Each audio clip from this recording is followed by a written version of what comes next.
बिस्मिल्लाहिर्रहमानिर्रहीम। अज़ीज़ तलबा व तालिबात, अस्सलामु अलैकुम। मैं हूँ आपका chemistry teacher Ehsan Afroz, class नहम केमिस्ट्री, बाब नंबर 8। आज के लेक्चर में हम सवाल नंबर 7 से लेकर सवाल नंबर 12 तक को हल करने की कोशिश करेंगे, इनको समझेंगे। तो इसके लिए आए चलते हैं ग्लास बोर्ड की तरफ। सवाल नंबर 7 है, पीरियड में बाएं से दाएं जानिब क्यों इलेक्ट्रोपॉजिटिविटी कम होती है। जब हम पीरियड के अंदर बाएं से दाएं जानिब हरकत करते हैं एलिमेंट्स में, तो इलेक्ट्रोपॉजिटिविटी की वैल्यू क्यों कम होती चली जाती है, इसकी हमने वजह बतानी है कि ऐसा क्यों होता है। पीरियड में इलेक्ट्रो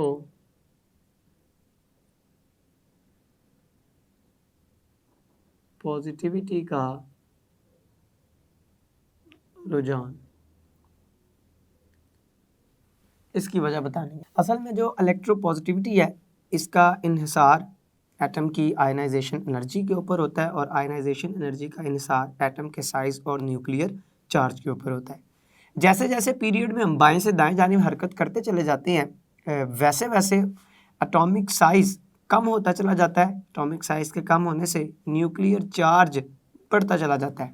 न्यूक्लियर चार्ज के बढ़ने से वैलेंस इलेक्ट्रॉन का निकलना मुश्किल हो जाता है, और जब तक इलेक्ट्रॉन निकलेगा नहीं तब तक एटम के ऊपर पॉजिटिव चार्ज नहीं आएगा। तो हम कहेंगे कि वो एटम जिसके ऊपर आसानी से पॉजिटिव चार्ज नहीं आ रहा, इसका मतलब वो इलेक्ट्रोपॉजिटिव नहीं है, उसका करेक्टर मेटालिक करेक्टर नहीं है। लिहाजा पीरियड में बाएं से दाएं जानिब जाते हुए इलेक्ट्रॉन का निकलना एटॉमिक साइज के कम, न्यूक्लियर चार्ज के ज़्यादा होने की वजह से मुश्किल होता चला जाता है। लिहाजा इलेक्ट्रोपॉजिटिविटी बाएं से दाएं जानिब पीरियोडिक टेबल के अंदर कम होती चली जाती है।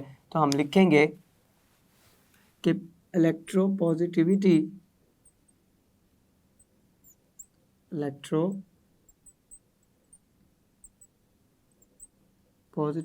का इन्हिसार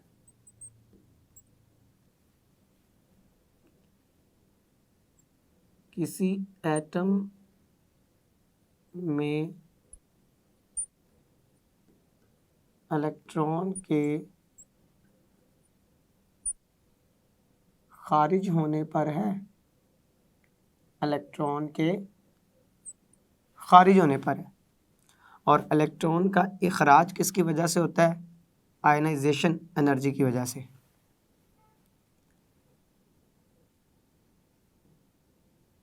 इलेक्ट्रॉन के खारिज होने का दारोमदार आयोनाइजेशन एनर्जी पर है, और आयोनाइजेशन एनर्जी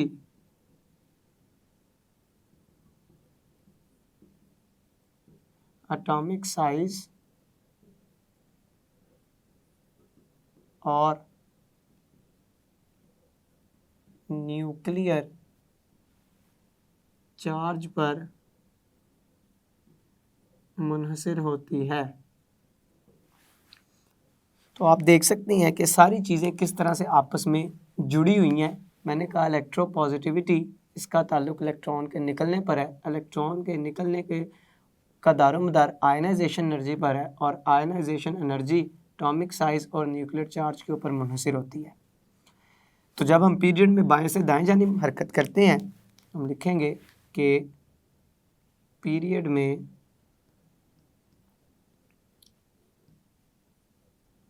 बाएं से दाएं जानिब क्या होता है? बाएं से दाएं जानिब एटॉमिक साइज कम होता है। एटॉमिक साइज के कम होने से क्या होगा? एटॉमिक साइज के कम होने से न्यूक्लियर चार्ज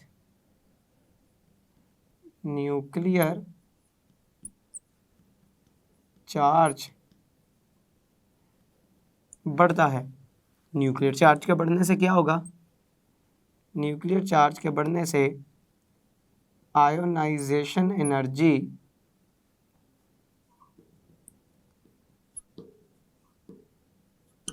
बढ़ती है और जब आयनाइजेशन एनर्जी बढ़ेगी तो आयनाइजेशन एनर्जी के बढ़ने से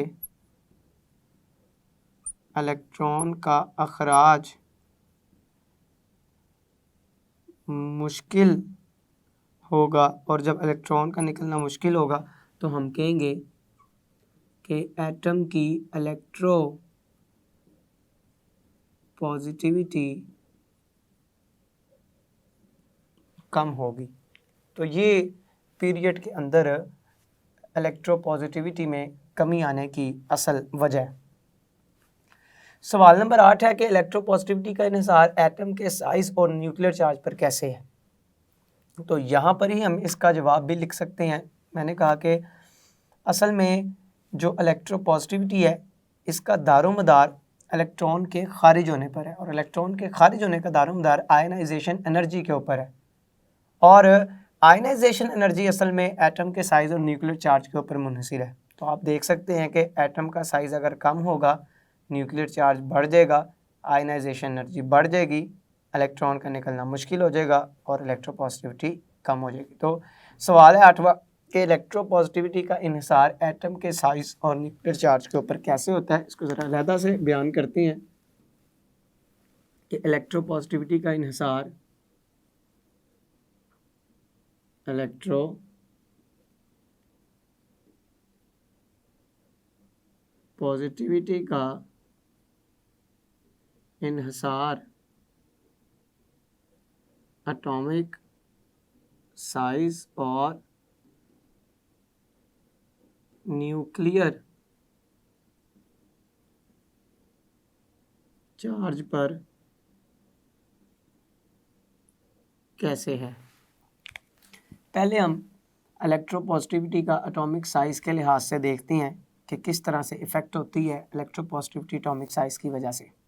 तो छोटे साइज़ के एटम्स होते हैं उनकी इलेक्ट्रोपॉजिटिविटी, छोटे साइज़ के एटम्स की इलेक्ट्रोपॉजिटिविटी कम होती है, बड़े साइज़ के एटम्स की इलेक्ट्रोपॉजिटिविटी ज़्यादा होती है, क्योंकि इलेक्ट्रोपॉजिटिविटी असल में इलेक्ट्रॉन के खारिज होने पर मुनहसर होती है, जो कि आयनाइजेशन एनर्जी पर मुनहसर है, जो कि एटम के साइज़ के ऊपर मुनहसर है।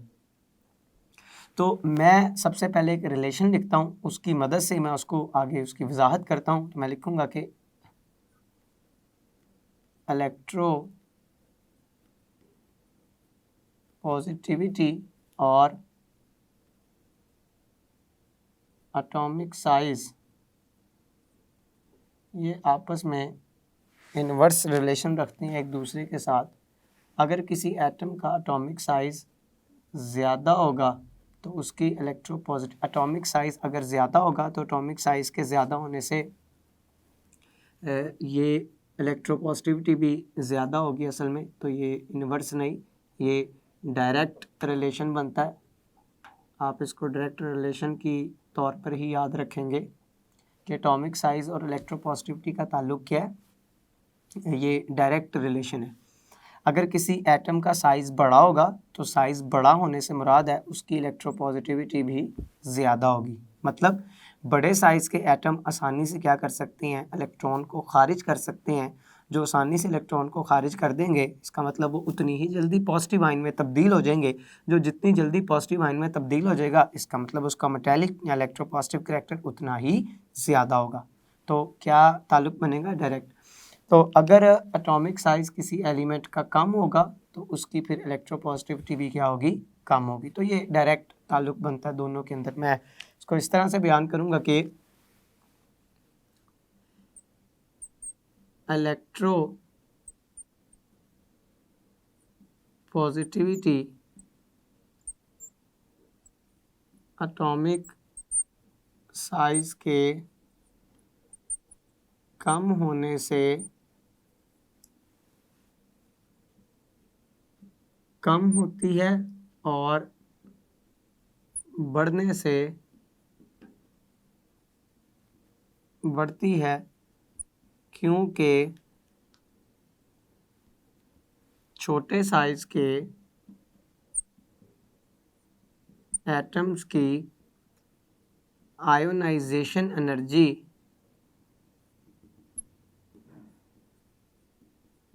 ज़्यादा होती है। लिहाजा इलेक्ट्रॉन का खारिज होकर एटम का पॉजिटिव आयन बनाना मुश्किल होता है। तो इस तरह से हम ये बता सकते हैं कि इलेक्ट्रोपॉजिटिविटी किस तरह से एटॉमिक साइज के ऊपर मुनहसर है। दूसरे नंबर पर इलेक्ट्रोपॉजिटिविटी का न्यूक्लियर चार्ज के साथ क्या ताल्लुक है। तो ये भी ताल्लुक हम पहले लिखते हैं, फिर उसकी वजाहत भी करते हैं कि इलेक्ट्रोपॉजिटिविटी और न्यूक्लियर चार्ज। न्यूक्लियर चार्ज जितना ज़्यादा होता है, ज़रा पहले समझ लें, न्यूक्लियर चार्ज जितना ज़्यादा होगा आयनाइजेशन एनर्जी उतनी ज़्यादा होगी। आयनाइजेशन एनर्जी जितनी ज़्यादा होगी इलेक्ट्रॉन का निकलना उतना मुश्किल होगा, लिहाजा इलेक्ट्रोपॉजिटिविटी उतनी कम होगी। तो मतलब न्यूक्लियर चार्ज और इलेक्ट्रोपॉजिटिविटी इनका आपस में जो ताल्लुक़ बनता है वो इन्वर्स रिलेशन बनता है। अगर किसी एटम पर न्यूक्लियर चार्ज ज़्यादा होगा तो उसकी इलेक्ट्रोपॉजिटिविटी कम होगी, अगर न्यूक्लियर चार्ज कम होगा तो उसकी इलेक्ट्रोपॉजिटिविटी ज़्यादा होगी। कैसे? मैंने अभी कहा कि इलेक्ट्रोपॉजिटिविटी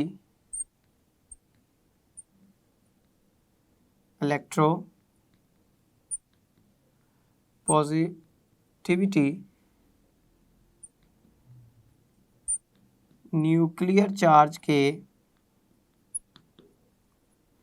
बढ़ने से कम होती है और कम होने से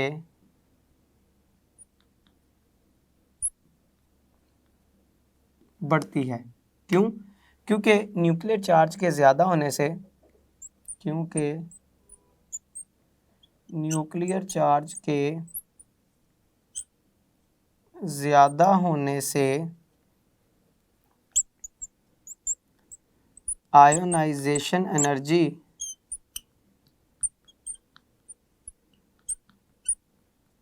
ज़्यादा होगी और इलेक्ट्रॉन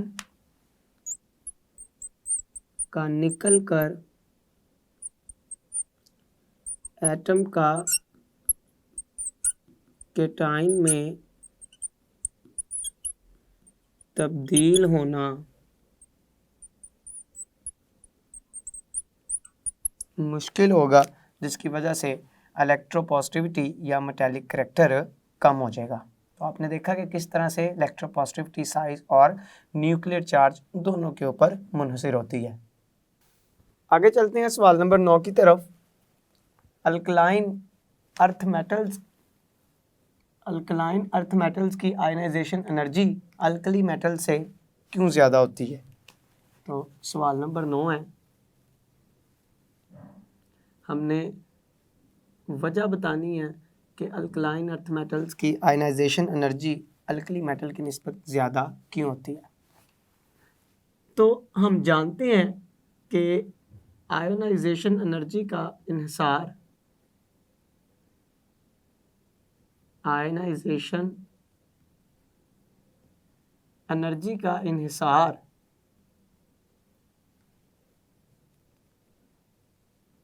एटॉमिक साइज और न्यूक्लियर चार्ज पर होता है। एटॉमिक साइज और न्यूक्लियर चार्ज के ऊपर होता है। जितना एटॉमिक साइज ज़्यादा होगा न्यूक्लियर चार्ज उतना कम होगा, आयनाइजेशन एनर्जी उतनी कम होगी। जितना एटॉमिक साइज थोड़ा होगा न्यूक्लियर चार्ज उतना ज़्यादा होगा और आयनाइजेशन एनर्जी भी उतनी ही ज़्यादा होगी। मिसाल के तौर पर मैं एक रिलेशन की मदद से ये बातें वाज़ह करता हूँ कि आयनाइजेशन एनर्जी न्यूक्लियर चार्ज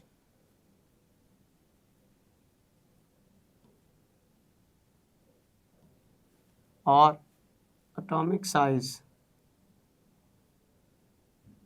इनमें क्या ताल्लुक है? एटॉमिक साइज जितना ज़्यादा होता है, एटॉमिक साइज के ज़्यादा होने से न्यूक्लियर चार्ज उतना ही कम हो जाता है। अगर मैं ये ताल्लुक पढ़ूँ तो इस ताल्लुक को मैं इन्वर्स रिलेशन कहता हूँ। एटॉमिक साइज के ज़्यादा होने से न्यूक्लियर चार्ज कम हो जाएगा और न्यूक्लियर चार्ज के कम होने से आयनाइजेशन एनर्जी क्या होती है? कम होती है। मतलब कि आयनाइजेशन एनर्जी और न्यूक्लियर चार्ज ये दोनों आपस में, अगर इनका ताल्लुक देखा जाए तो ये दोनों आपस में डायरेक्टली प्रोपोर्शनल है एक दूसरे के, जबकि एटॉमिक साइज के साथ दोनों का ताल्लुक क्या है? इन्वर्स। एटॉमिक साइज ज़्यादा होने से न्यूक्लियर चार्ज कम, न्यूक्लियर चार्ज के कम होने से आयनाइजेशन एनर्जी भी कम। एटॉमिक साइज के कम होने से न्यूक्लियर चार्ज ज़्यादा, न्यूक्लियर चार्ज के ज़्यादा होने से आयनाइजेशन एनर्जी भी ज़्यादा। तो आयनाइजेशन एनर्जी इन दो बातों के ऊपर मुनहसिर है। हम बात कर रहे हैं अल्कलाइन अर्थ मेटल्स की आयनाइजेशन एनर्जी क्यों ज़्यादा होती है अल्कली मेटल की निस्बत। तो बड़ी आसान सी बात है कि अल्कलाइन अर्थ मेटल्स का साइज अल्कली मेटल से कम होता है, जिसकी वजह से न्यूक्लियर चार्ज इन पर ज़्यादा होता है और इसीलिए अल्कलाइन अर्थ मेटल्स की आयोनाइजेशन एनर्जी भी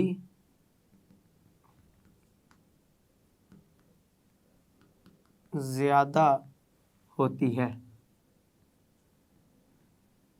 तो हमने इस एक रिलेशन को याद रखना है। इस रिलेशन की मदद से हम इसका जवाब आसानी से लिख सकते हैं।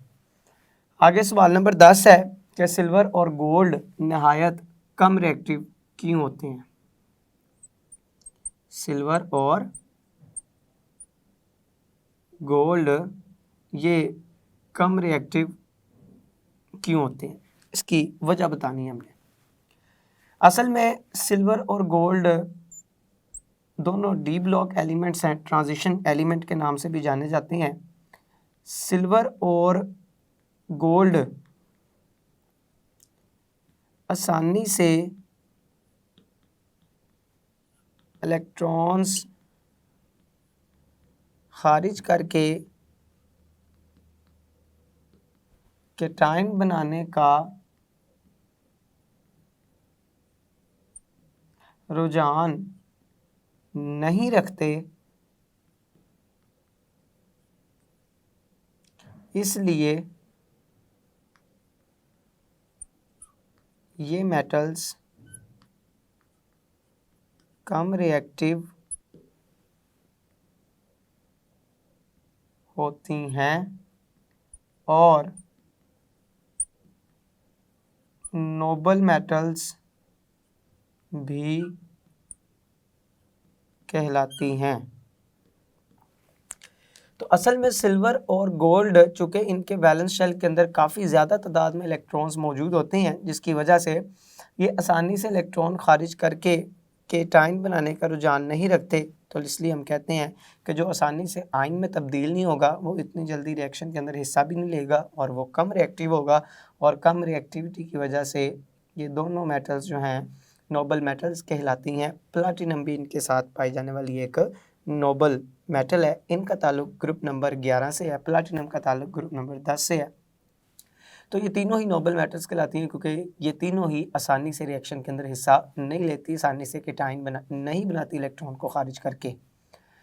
उसके बाद सवाल नंबर 11 है कि क्या खालिस गोल्ड को आराइशी अशिया बनाने के लिए इस्तेमाल किया जा सकता है? अगर नहीं तो क्यों? तो वजह लिखते हैं कि गोल्ड इंतहाई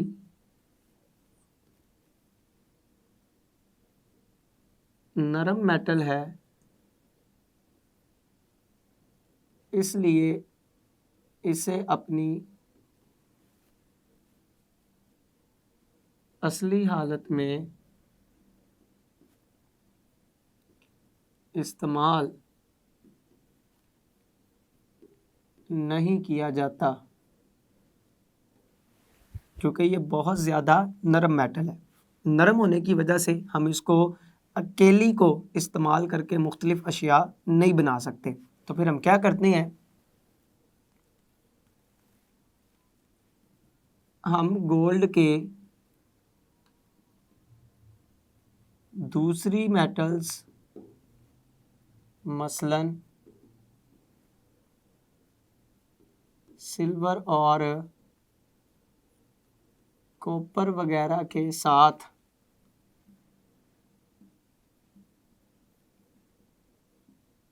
अलॉय बनाकर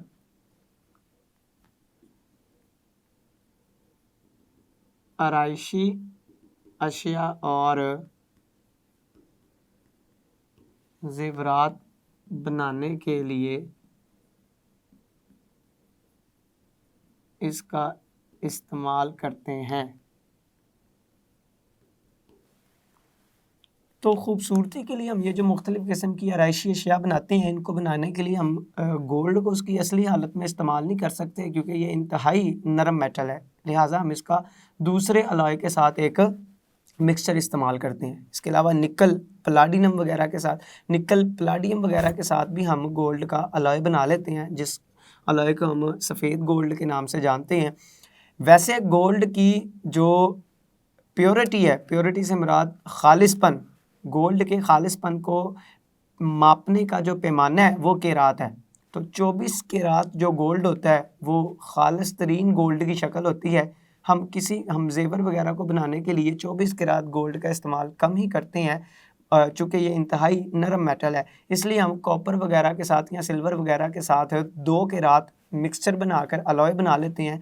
तो इस अलॉय के अंदर, इस मिक्सचर के अंदर 22 केरात सोना जबकि 2 केरात कोई दूसरी मेटल पाई जाती है और फिर हम इस मिक्सचर को, इस अलॉय को ज़ेवरात बनाने के लिए इस्तेमाल करते हैं। तो गोल्ड को इंतहाई नरम होने की वजह से इसकी असली हालत में इस्तेमाल नहीं किया जाता। आराइशी अशिया बनाने के लिए इसको ऐसे ही इस्तेमाल नहीं करते, इसका दूसरी मेटल के साथ क्या बना लेते हैं, अलॉय बना लेते हैं।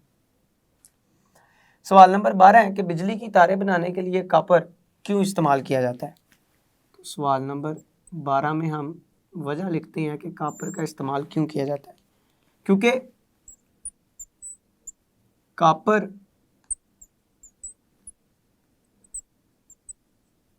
इलेक्ट्रिसिटी की एक अच्छी कंडक्टर है और इसको आसानी से तारों की शक्ल में ढाला जा सकता है, इसलिए तारें बनाने में कॉपर मेटल का इस्तेमाल किया जाता है। तो 2 वजूहात हैं, एक तो ये अच्छी कंडक्टर है इलेक्ट्रिसिटी की और दूसरे नंबर पर डक्टाइल होने की वजह से, बहुत ज़्यादा डक्टाइल होने की वजह से इसको आसानी से खींच कर तारों में तब्दील किया जा सकता है। इन 2 खसूसियात की बिना पर हम तारे बनाने के लिए कॉपर का बड़े पैमाने के ऊपर इस्तेमाल करते हैं। अज़ीज़ तलबा व तालिबात, आज के लेक्चर में आपने बाब 8 के मुख्तसर सवालात में से सवाल नंबर 7 से लेकर 12 तक को अच्छी तरह से समझा।